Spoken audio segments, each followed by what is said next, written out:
কালি জিরা দেখে একটু ভাজি করছি।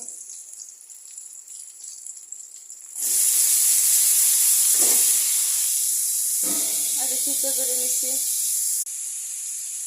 বন্ধুরা এভাবে পেঁপে ভাজি করে খেয়ে দেখবে, ভালো লাগে। আমি প্রায় এভাবে ভাজি করি। ভাজা জিরা করে দিয়ে দিলাম, হালকা মশলা দিচ্ছি, বেশি না। সবাই আমাদের চ্যানেলটি সাবস্ক্রাইব করবে, যেভাবে আমাদেরকে সাপোর্ট দিবে, যেভাবে দিয়ে যাচ্ছ, যারা সাপোর্ট দিতেছ তাদেরকে অসংখ্য ধন্যবাদ। সবাই ভালো থেকো, সুস্থ থেকো, আমাদের জন্য দোয়া করো।